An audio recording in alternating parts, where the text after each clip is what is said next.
Hello guys, how are you? Today in this lecture we will discuss solution of IIT-JEM 2021 physics exam for memory based questions. Okay, and we will discuss the solutions paper wise, right? So let's start. Okay, तो computer महोदय question present किया जाए. Now look here, right. तो question क्या है आपका, इसमें कहा गया है there is 3D isotropic harmonic oscillator, right, and there are 20 spin half particles to be distributed in the system and find the ground state energy of the system, right. तो question clear है. Question एक बार मैं फिर से बता देता हूँ कि यहाँ पर एक 3D आइसोट्रोपिक हार्मोनिक ऑक्सीलेटर है जिसमें 20 पार्टिकल्स को डिस्ट्रीब्यूट करना है सिस्टम में, और जो पार्टिकल्स हैं वो स्पिन हाफ पार्टिकल्स हैं, और उनकी ग्राउंड स्टेट एनर्जी आपको, सिस्टम की ग्राउंड स्टेट एनर्जी आपको कैलकुलेट करनी है. ओके, तो देखिए कैसे करेंगे इसको सॉल्व. आपका 3D आइसोट्रोपिक हार्मोनिक ऑक्सीलेटर है, हार्मोनिक ऑक्सीलेटर, ठीक है, और यहाँ पर स्पिन जो है वो हाफ है पार्टिकल की, ठीक है, एंड 20 पार्टिकल्स हैं,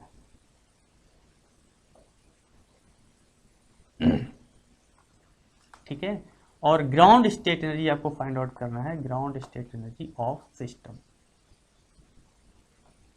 शॉर्ट में मैंने क्वेश्चन यहाँ पर लिख दिया, ठीक है. सोल्यूशन देखिए इसका. आपको पता है जो हार्मोनिक ऑक्सीलेटर होता है, ठीक है, 3D में आइसोट्रोपिक हार्मोनिक ऑक्सीलेटर की एनर्जी कैसे लिखते हैं हम. देखिए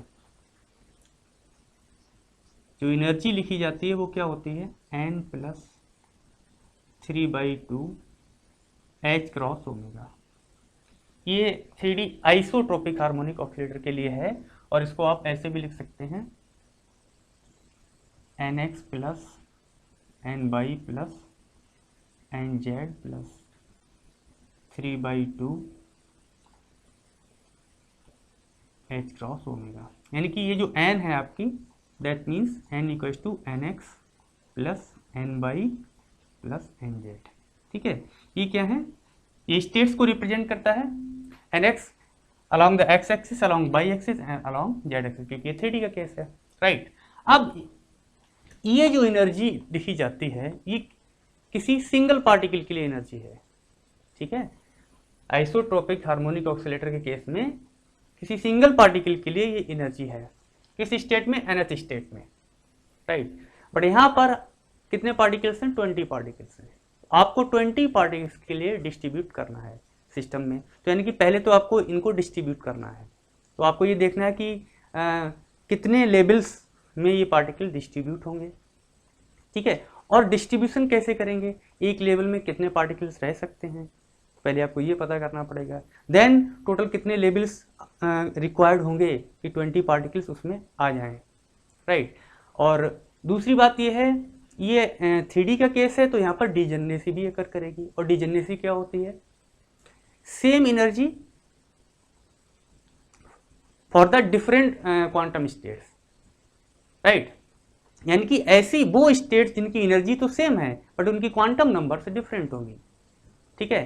तो आपको इसकी डिजेनरेसी भी फाइंड आउट करनी पड़ेगी, राइट. देन आप डिस्ट्रीब्यूशन करेंगे एंड देन हम सिस्टम की ग्राउंड स्टेट एनर्जी को लिखेंगे, ठीक है ना. तो स्टार्ट करते हैं कैसे करेंगे.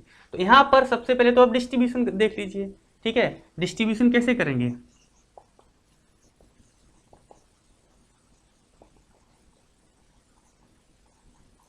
Of particles. इसका मीनिंग है कि एक लेवल में कितने पार्टिकल्स रह सकते हैं, ठीक है. तो ये जो डिफाइन होता है d equals to 2s plus 1 से. s की वैल्यू आपको कितनी दी हुई है, half. This means 2 into 1/2 plus 1, ये हो गया 2. इसका मीनिंग ये हुआ कि एक लेवल में 2 पार्टिकल्स रह सकते हैं, राइट. अब पता करना है लेवल्स के बारे में. डिजेनरेसी आपको फाइंड आउट करनी पड़ेगी क्योंकि ये 3D का केस है, ठीक है ना. तो डिजेनरेसी किस तरह से डिफाइन होगी, आइसो, और याद रखना अलग अलग सिस्टम्स के लिए डिजेनेसी फाइंड आउट करने का तरीका अलग होता है, राइट। तो ये हार्मोनिक ऑसिलेटर का केस है आइसोट्रोपिक, तो इस केस में जो डिजेनेसी है वो किस तरह से डिफाइन है, 1/2 n+1 एंड n+2, इस तरह से ये डिफाइन होती है, ठीक है। और यहाँ पर ये n की वैल्यू कहाँ से स्टार्ट होती है, 0 से स्टार्ट होती है हार्मोनिक ऑसिलेटर के केस में। यहाँ पर ये भी लिख लीजिए, जो n है, n की जो वैल्यूज हैं 0, 1, 2, 3 यहाँ से होंगे, ठीक है।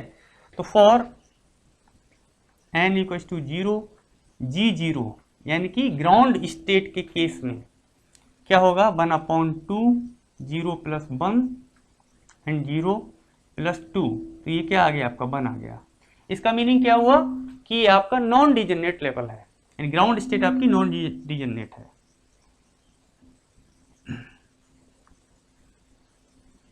और याद रखना ग्राउंड स्टेट हमेशा नॉन डिजेनरेट ही होती है, ठीक है।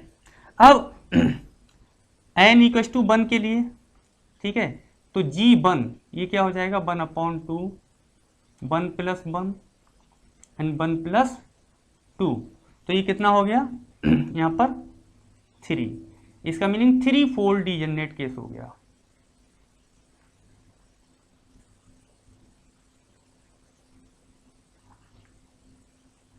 ठीक है, अब ये 3 फोल्ड डिजेनरेट का मीनिंग क्या हुआ कि n इक्वल्स टू 1 जो आपकी स्टेट है, ठीक है, उसमें 3 लेवल्स होंगे, ठीक है, जिनकी एनर्जी क्या होगी, सेम, तीनों लेवल की एनर्जी सेम होगी। तो उनको नाम आप कैसे देंगे इनका, अगर लिखना चाहें, ये जो लेवल है आपका ग्राउंड स्टेज, जो नॉन डिजेनरेट लेवल है, ये क्या होगा आपका 0,0,0। क्यों होगा, क्योंकि यहाँ पर n की जो मिनिमम वैल्यू है हार्मोनिक ऑसिलेटर केस में वो 0 होती है, ठीक है, यानी कि 0 से स्टार्टिंग होती है, उसके बाद में 1, 2, 3 इस तरह से। तो जो मिनिमम एनर्जी है वो ग्राउंड स्टेट एनर्जी है, ठीक है, इसे 0 पॉइंट एनर्जी भी बोलते हैं। तो यहाँ पर अगर इस फॉर्मूले में आप पुट करेंगे तो ये ग्राउंड स्टेट एनर्जी कितनी है आपकी, nx n/nz ये 0 है, तो 3/2 h×ω हो गई, ठीक है। अब इससे जो अपर लेवल की एनर्जी होगी, यानी इससे थोड़ी ज्यादा जो एनर्जी होगी वो फर्स्ट एक्साइटेड स्टेट की एनर्जी होगी। तो वो आपका फर्स्ट एक्साइटेड स्टेट जो होगा वो क्या है, 3 फोल्ड डिजेनरेट है, राइट। तो उनके नाम कैसे देंगे, वो जो 3 लेवल्स हैं, हालांकि जरूरत नहीं है कोई इनके नाम देने की, बट मैं इसका जो सोल्यूशन है उसको थोड़ा डिटेल में करा दे रहा हूँ, ताकि इस पे बेस्ड और सारे क्वेश्चंस भी अगर होंगे तो वो भी क्लियर हो जाएंगे, ठीक है। कैसे नाम देंगे, यहाँ पर नाम देने का तरीका क्या होता है, 0, 0, 0, यानी कि 0, 0, 0 आप यहाँ पर पुट करेंगे तो कितना आएगा, 3/2 h×ω। अब इससे ज्यादा एनर्जी कैसे पॉसिबल है, सब कुछ यहाँ से डिसाइड होगा, यानी कि 3/2 ये क्या है, कांस्टेंट है, h×ω ये भी कांस्टेंट है। एनर्जी में वेरिएशन कहां से हो रहे हैं, सिर्फ nx n/nz की वैल्यू से हो रहे हैं, राइट। तो मिनिमम वैल्यू आप ऑलरेडी सेलेक्ट कर चुके हो, तो इससे ज्यादा कब पॉसिबल है, जब आप कोई एक वैल्यू बंद कर दें, 2 वैल्यू 0 ले लें और तीसरी वैल्यू 1 ले लें, ठीक है। तो इसका मीनिंग क्या हुआ, 0, 0, 1 एक लेवल ये हो जाएगा, 0, 1, 0 एक लेवल ये हो जाएगा, और 1, 0, 0 एक लेवल ये हो जाएगा। अब देखिए ये तीनों जो लेवल हैं, अगर इन लेवल्स के लिए nx n/nz की वैल्यू अगर आप इसमें पुट करें तो सबके लिए सेम एनर्जी आ रही है। तो समझ में आ रहा है डिजेनरेसी होती क्या है, राइट। यहाँ पर पुट कीजिए 0, 0, 1, तो ये 1 + 3/2 यानी कि 5/2 h×ω। तो इस लेवल की एनर्जी भी 5/2 h×ω होगी, इसकी भी 5/2 h×ω होगी, इसकी भी 5/2 h×ω होगी, है ना। तो समझ में आ रहा है, ये डिजेनरेट केस है। तो आपके 5/2 h×ω वाले 3 लेवल हो गए आपके, ठीक है। अगला देखिए n=2 का केस देखिए, n=2 का केस देखेंगे तो ये कितना हो जाएगा, 1/2 2 + 1, ठीक है, एंड 2 + 2, तो ये कितना हो गया ये हो गया आपका 6। तो ये 6 फोल्ड डिजेनरेट केस हो गया, ठीक है। अब 6 फोल्ड डिजेनरेट जो केस है, इसमें ये जो लेवल्स हैं इनके नाम अगर देना चाहें आप तो क्या क्या बनेंगे, देखिए यहां तक आप आ गए। तो एक जो है 2 वैल्यू 0 1 वैल्यू 1 है। अब यहाँ पर 1 वैल्यू 0 कर दो, 2 वैल्यू 1 कर दीजिए, तो अगला लेवल की एनर्जी मिल जाएगी, यानी कि 5/2 h क्रॉस ओमेगा इसकी थी, तो इसकी कितनी हो जाएगी देखिए पहले इनका नाम दे देते हैं, 0 1 1, ठीक है, फिर 1 0 1, फिर उसके बाद में 1 1 0, ठीक है, 3 लेवल हो गए। इनकी अगर आप एनर्जी कैलकुलेट करें तो 0 1 + 1 2 और प्लस 3/2, तो कितना हो गया ये 7/2 ठीक है ना, 7/2 h क्रॉस ओमेगा हो गई एनर्जी। अब क्या और कोई कॉम्बिनेशन पॉसिबल है? कैसे? अब मान लीजिए 0 0 2, यानी कि 2 को हम 0 वैल्यू असाइन कर दें और तीसरे को 2 कर दें। अब इसके कितने कॉम्बिनेशन बन जाएंगे, 0 2 0 और अगला 2 0 0, ये बनेंगे। बताइए इनके लिए आप कैलकुलेट करो कितनी आ रही है, 2 वैल्यू 0 1 2, ठीक है, तो तब भी 7/2 h क्रॉस ओमेगा रहेगी। तो ये 6 लेवल मिले आपको, ठीक है, और 6 के 6 की एनर्जी कितनी है 7/2 h क्रॉस ओमेगा, तो ये है डिजेनरेट। तो डिजेनरेसी का मीनिंग क्लियर हुआ, ठीक है ना। तो अब देखिए आपके पास जो है टोटल नंबर ऑफ पार्टिकल्स कितने हैं, इधर देखिए ये है 20, ये पार्टिकल्स हैं आपके, थोड़ा डिटेल में समझ लीजिए, 20 पार्टिकल्स हैं, राइट, इनको आपको डिस्ट्रीब्यूट करना है और एक लेवल में 2 पार्टिकल्स रह सकते हैं, ये क्लियर, ठीक है। अब आपको कितने लेवल्स चाहिए वो देख लीजिए। इसी तरह से इनको आगे भी आप कर सकते हैं, लेकिन क्या आपको आगे जाने की जरूरत है, ठीक है, वो हम देख लेंगे। तो पहले इन लेवल्स को हम ड्रॉ कर लेते हैं, ठीक है, ये लेवल्स आपको मिल चुके हैं, देखिए तो इसको मैं यहां पर इरेज कर दूं, है ना, थोड़ी जगह बना लेते हैं देखिए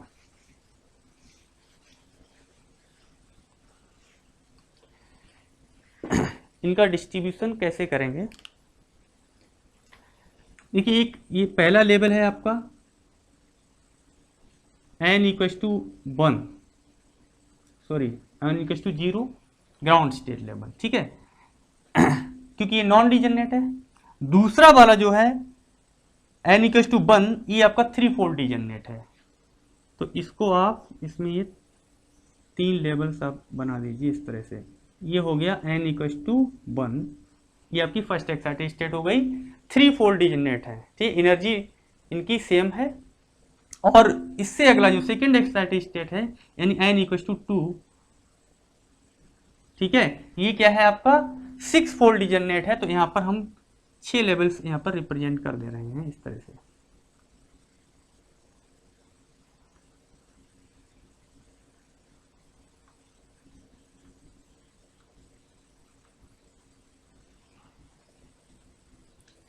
ठीक है। अब इनमें पार्टिकल्स का डिस्ट्रीब्यूशन करेंगे, तो एक लेवल में 2 पार्टिकल्स रह सकते हैं। तो आपका जो पहला वाला जो लेवल है ये, ठीक है ना, इसमें 2 पार्टिकल्स आप इस तरह से डाल दीजिए, एक की स्पिन अप कर दीजिए, एक की स्पिन डाउन कर दीजिए, according to Pauli exclusion principle, है ना। इस स्टेट में अगर 2 पार्टिकल्स हैं तो दोनों की स्पिन जो है अपोजिट होगी अच्छा, 2 पार्टिकल्स इसमें,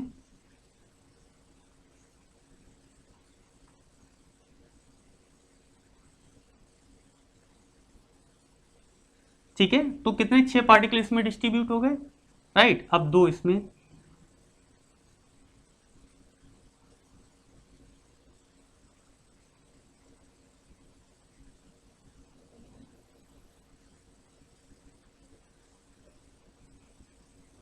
ये लेवल 6 है ना ये, तो ये यहां पर कितना हो गया 12 पार्टिकल हो गए, 6 पार्टिकल यहां पर हो गया 18 और 2 ये हो गए 20 पार्टिकल। 20 पार्टिकल्स को आपने यहां पर डिस्ट्रीब्यूट कर दिया। इसको हटा दीजिए थोड़ी देर के लिए। देखिए अगर इनको हम नाम दें, अगर इसको पार्टिकल्स n = 0 के करस्पॉन्डिंग n0 नाम दे दिए, यानी 2 पार्टिकल्स हो गए यहाँ पर, ठीक है। यहाँ पर कितने हो गए n1, कितने 6 पार्टिकल डिस्ट्रीब्यूट हो गए, और n2 यहाँ पर 12 पार्टिकल डिस्ट्रीब्यूट हो गए, ठीक है। इसको एक तरह से और भी कैलकुलेट कर सकते हैं, जैसे ये जो टोटल नंबर ऑफ पार्टिकल जो डिस्ट्रीब्यूट होते हैं ni, जो डिस्ट्रीब्यूटेड पार्टिकल्स है उनको मैंने कैपिटल एन से रिप्रेजेंट किया है। ये इक्वल टू होता है डी इंटू जी आई, याद रखना। D means distribution, maximum distribution कि मतलब मैक्सिमम कितने पार्टिकल्स डिस्ट्रीब्यूट किए जा सकते हैं। ये जो फार्मूला है ये बताता है कि मैक्सिमम नंबर ऑफ कितने पार्टिकल डिस्ट्रीब्यूट किए जा सकते हैं, ठीक है। और जी आई क्या है, डिजेनेसी, यानी जो लेवल है आपका, ठीक है ना। तो पहले के लिए 2 इंटू 1, क्योंकि जी जीरो की वैल्यू क्या है 1, तो 2 आ गया। यहाँ पर ये 3 फोल्ड डिजेनेट है, तो 2 इंटू 3 6, एंड यहाँ पर 2 इंटू 6, क्योंकि 6 फोल्ड है तो 12 हो गए। तो ये आपके 20 के 20 पार्टिकल्स यहाँ पर आप डिस्ट्रीब्यूट कर चुके हैं। अब इसी एनर्जी लिखना कैसे है ना, ये बात आई। तो देखिए आगे बढ़ते हैं। तो देखिए ये जो फार्मूला था आपका, ये था सिंगल पार्टिकल के लिए, यहां पर है 20 पार्टिकल्स, ठीक है ना। तो कैसे लिखते हैं, E ground state energy of system, ठीक है, ये होता है summation n i into E n, यानी कि समेशन एन आई, और ये क्या हो जाएगा n plus 3/2। For the convenience आप इसको आई लिख सकते हैं, ठीक है।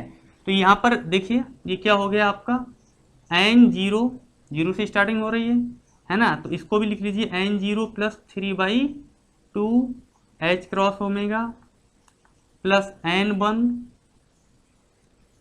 n1 plus 3/2 h cross omega and plus n2 into n2 plus 3/2 h cross omega, ठीक है। n0 मतलब इसके लिए दिस लेवल एंड दिस। तो यहां पर देखिए इस लेवल में कितने पार्टिकल्स है 2, यानी कि n0 की वैल्यू, n0 की वैल्यू 2 है, और n0 इसकी वैल्यू क्या है 0 plus 3/2 h cross omega plus n1 6 है आपके, तो 6, और n1 की वैल्यू यहाँ पर यानी स्मॉल n1, राइट, वो क्या है 1, तो 1 plus 3/2 h cross omega plus 12 into ये n2 की value 2 plus 3/2 h cross omega. तो इसको सॉल्व कर लीजिए, ये कितना आ गया, यहाँ से मिल जाएगा आपको 3, और यहाँ से कितना मिलेगा 2 और 5, ठीक है। तो ये कट जाएगा, यहाँ से मिलेगा आपको 15, और यहाँ से कितना मिलेगा आपको 4 प्लस 7, ठीक है। तो ये कितना बन गया आपका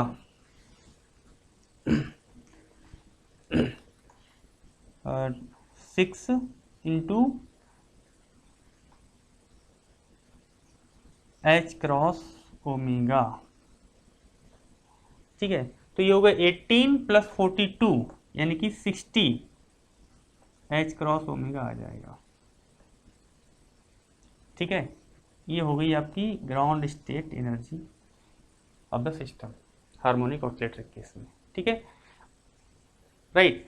अब देखिए यहाँ पर ये क्वेश्चन तो सॉल्व हो गया, इसे सॉल्व करना कोई बड़ी बात नहीं थी, बट यहाँ पर बात थी कि इसको समझने की कि रीजनेसी है क्या, कैसे इनका डिस्ट्रीब्यूशन करना है ना, अप्रोच आपकी क्या होनी चाहिए, राइट। अब इस अगर आपने इसको डिटेल में इसकी स्टडी कर ली तो इससे रिलेटेड बहुत सारे क्वेश्चंस आप इसमें जो है सॉल्व कर सकते हैं, और यहाँ से क्वेश्चन हमेशा बन ही जाते हैं, गेट में भी पूछे जाते हैं, नेट में भी पूछे जाते हैं, जेस्ट में भी पूछे जाते हैं, और जेम में भी पूछे जाते हैं। बहुत ही कॉमन टॉपिक है ये, ठीक है। अब जैसे मान लीजिए एक ट्विस्ट कर देते हैं यहाँ पर, अगर यहाँ पर इसकी जो स्पिन है, स्पिन हाफ की ना होके पार्टिकल कितने की स्पिन 3/2 होती, तो आप तो यहाँ से चेंजेज आ जाते हैं, जो डिस्ट्रीब्यूशन होता है यहाँ पर ये क्या हो जाता 2s प्लस 1 यानी 2 और s स्पिन 3/2 अगर होता, ठीक है ना, प्लस 1, तो ये क्या हो जाता है यहाँ पर 4। इसका मीनिंग ये था कि अब एक लेवल में आप 4 पार्टिकल डाल सकते थे। तो अगर इसी क्वेश्चन को अगर मैं करना चाहूँ तो यहाँ पर जो है एक लेवल में 4 पार्टिकल आ जाएंगे, 4 इसमें आ जाएंगे, 4 इसमें आ जाएंगे, 4 इसमें, 4 इसमें। तो हो सकता है इसकी जरूरत भी ना पड़े आपको इस लेवल की, समझ रहे हैं ना। और अगर जरूरत पड़ेगी करके देख लेते हैं। यहाँ पर कितने 4 पार्टिकल इसमें आ गए, 4 इसमें, 16। हाँ, तो 4 लेवल इसमें, यानी बाकी लेवल जो है खाली रह जाएंगे। इस लेवल में सिर्फ और सिर्फ कितने पार्टिकल्स जाएंगे, 4 पार्टिकल्स जाएंगे। तो ये इसका मतलब एक तरीका है, ठीक है ना, वो हमने यहाँ पर डिस्कस किया। एक क्वेश्चन और पूछा गया है, उसको मैं पहले उस क्वेश्चन को यहाँ पर लेके आता हूँ एंड देन उसको हम करते हैं, right. Okay, now let's discuss next question, and this question is from infinite Bell potential. Okay, so now look the question, and question क्या है, इन्होंने कहा है कि एक infinite Bell potential है, a particle moving in infinite Bell potential and whose mass is m, and the width of the potential is a, small a, and the state of the system is defined, right। तो इन्होंने system की state को define कर दिया है।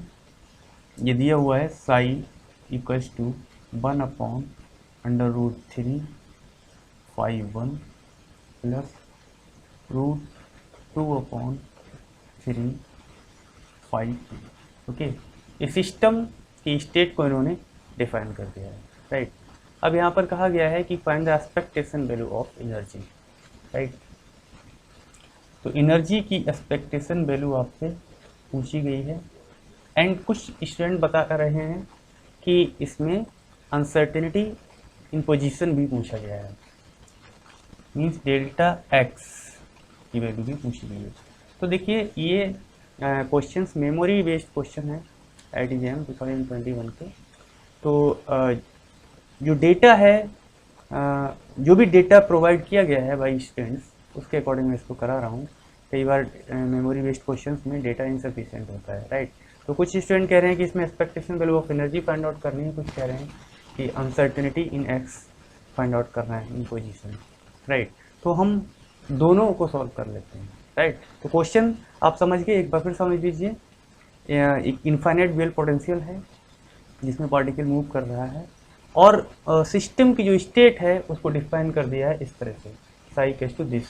तो यहाँ पर देखिए ये φ1 और φ2 दो स्टेट है, this is the ground state, this is the first excited state. तो ये सिस्टम जो है, इनकी ये जो स्टेट साई आपको गिवन है, ये दो स्टेट की सुपर पोजिशन है, राइट। तो इस तरह की प्रॉब्लम्स को कैसे सॉल्व करते हैं देखिए।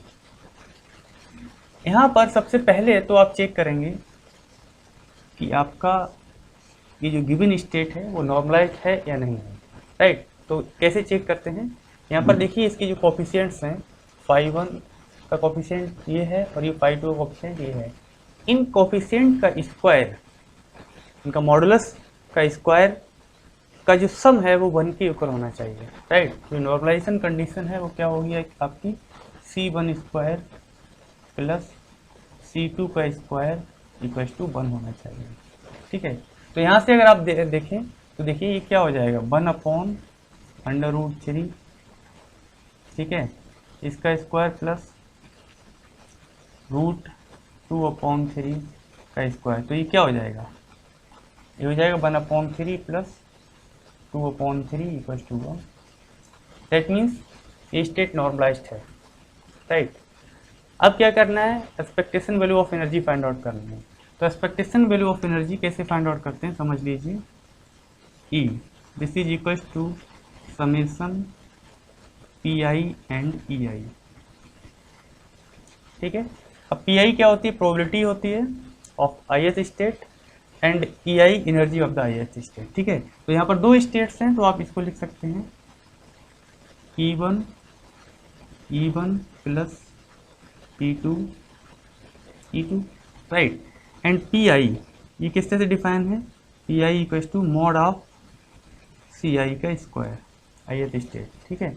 एंड एनर्जी है इनफाइनाइट बेल पोटेंशियल के केस में, किसी nth स्टेट की जो एनर्जी है वो कैसे दी जाती है, n² π² h cross square upon 2m a square. ठीक है, तो इसका मीनिंग क्या हुआ?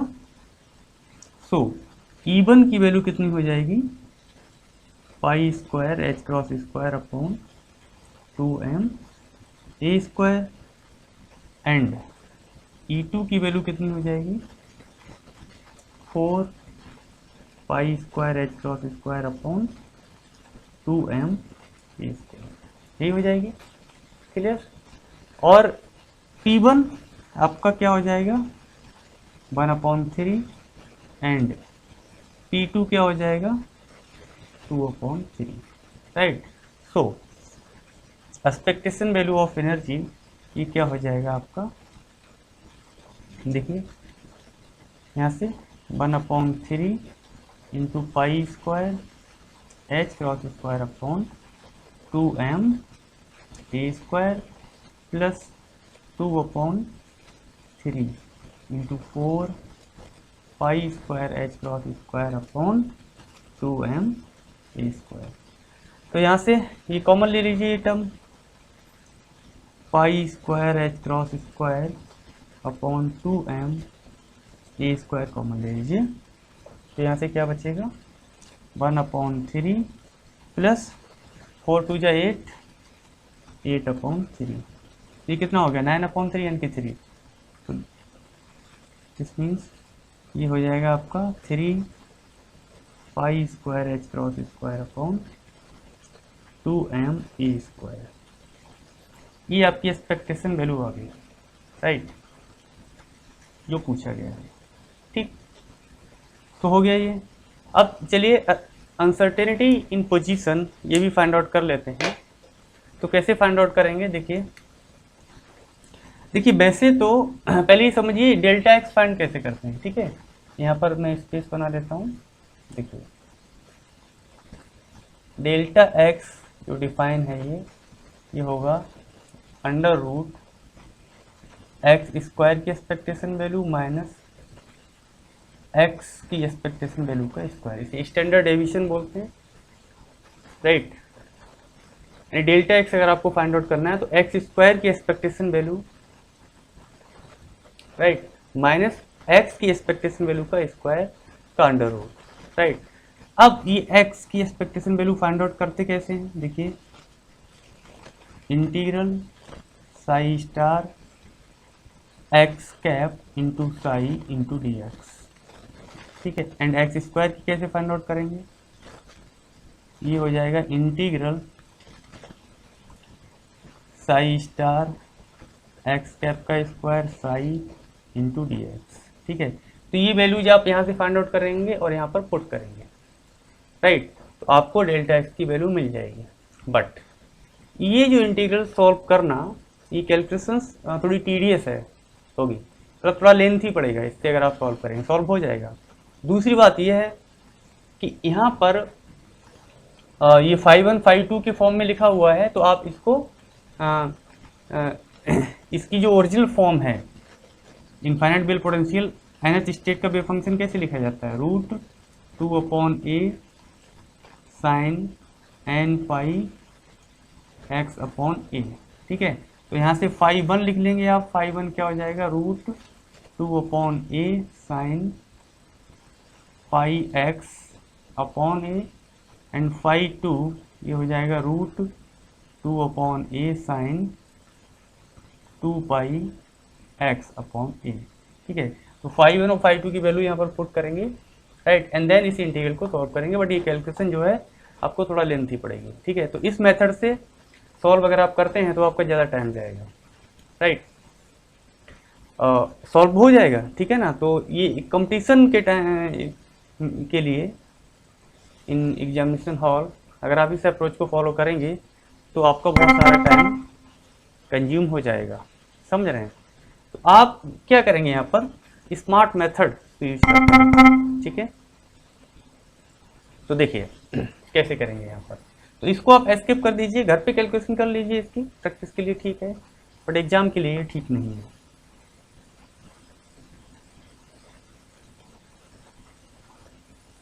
देखिए वैसे तो आपने पढ़ा होगा अनसर्टेनिटी प्रिंसिपल। राइट? तो जनरल रिजल्ट आप सबको याद होता है delta x into delta p approximately equals to h cross, है ना। कुछ केसेस में एच क्रॉस बाई टू भी लेते हैं। इन फैक्ट होता क्या है, अलग अलग क्वांटम मैकेनिकल सिस्टम्स के लिए ये अनसर्टेनिटी प्रिंसिपल का जो रिजल्ट आता है वो अलग अलग आता है। और जनरली आपने ग्रेजुएशन लेवल पे पढ़ रखा होगा, जैसे इक्वल्स टू प्रोडक्ट जो है approximately equals to h cross, बहुत सारी बुक्स में दे दिया गया है। तो ये एक जनरल रिजल्ट है अप्रोक्सीमेटली इक्वल्स टू। बट अब ये डिपेंड करता है कि एग्जाम में आपको क्वेश्चन सॉल्व करना है, तो 4 ऑप्शन दिए हैं, कौन सा ऑप्शन सही होगा।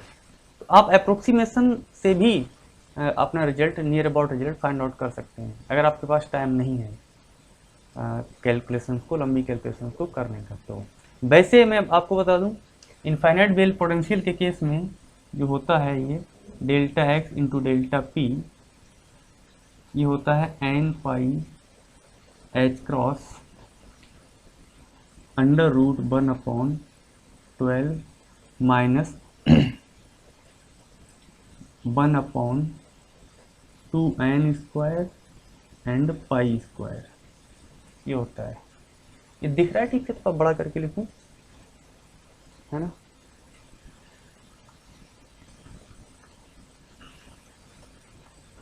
Under root 1/12 minus 1/2n square pi square, ये होता है। अब बाई चांस ये याद ना रहे, है ना, तो क्या करेंगे, और इससे भी अगर आप करेंगे तब भी कोई कैलकुलेशन थोड़ी जो है लेंथी होगी, कर सकते हैं वैसे इससे। बट आप यहाँ पर अप्रोक्सीमेशन ले लीजिए, अप्रोक्सीमेट रिजल्ट ले लीजिए, यानी ये याद है तो ठीक है, अगर ना भी हो तो आप इसको यूज कीजिए, delta x into delta p approximately equal to h cross. ठीक है, तो आपका जो 4 ऑप्शन दिए होंगे उनमें से एक ऑप्शन जो करेक्ट होगा वहां तक आप पहुंच जाएंगे इससे भी। ठीक है, तो इसको यूज करते हैं। अब देखिए यहां से क्या होगा कि अब आपको फाइंड आउट क्या करना है, डेल्टा एक्स। ठीक है, तो डेल्टा एक्स इक्वल टू क्या हो गया, H cross upon delta P. अब बात आएगी कि डेल्टा पी कहां से फाइंड आउट करें, ठीक है ना। तो ये दिया हुआ है आपका expectation value of E find out कर चुके हैं आप, यहां से आप डेल्टा पी फाइंड आउट कर लेंगे। कैसे करेंगे, देखिए आपको पता है ई इक्वल टू क्या होता है, पी स्क्वायर अपॉन 2m होता है ना। This implies p square equal to 2m into e, right. इसका मीनिंग ये भी हुआ कि पी स्क्वायर का एवरेज अगर आप लें, यानी कि expectation value of p square, this will be equal to 2m into expectation value of p. ठीक है, तो ये क्या हो गया आपका, इसकी वैल्यू ये है, तो ये 2m से 2m कट जाएगा सिर्फ, तो ये आ जाएगा 3 pi square h cross square upon a square. ये रिजल्ट आ जाएगा आपका पी स्क्वायर का, राइट। और एक्सपेक्टेशन वैल्यू ऑफ मोमेंटम ये जो होती है, ये क्या होती है, 0 होती है। इसका मीनिंग क्या है, डेल्टा पी आप फाइंड आउट कर सकते हैं, डेल्टा पी है ये, ठीक है ना। जैसे आपने यहाँ पर डेल्टा एक्स फाइंड आउट किया है, ये वाला है ना, ये तो ये क्या हो जाएगा, पी स्क्वायर माइनस पी। ठीक है, पी 0 है, तो इसका ये पता है आपको, इसका रूट ले लेंगे, तो ये क्या हो गया, अंडर रूट 3 पाई एच क्रॉस अपॉन पी, ये मिला आपको। तो डेल्टा पी आपको मिल गया। ठीक है, सो डेल्टा एक्स क्या होगा आपका, यहां से ये क्या हो जाएगा, अप्रोक्सीमेट लिख लीजिए, h cross into upon delta p है ना, तो a upon pi h cross और ये अंडर रूट 3, एच क्रॉस से एच क्रॉस कैंसिल आउट, तो डेल्टा एक्स आपका आ गया approximately equal to a upon under root 3 pi. ये रिजल्ट आपको मिल जाएगा, राइट। तो हमने यहाँ पर दोनों कैलकुलेट कर लिए, एक्सपेक्टेशन वैल्यू ऑफ एनर्जी पूछा है तो वो भी, और डेल्टा एक्स पूछा है तो ये भी, ओके।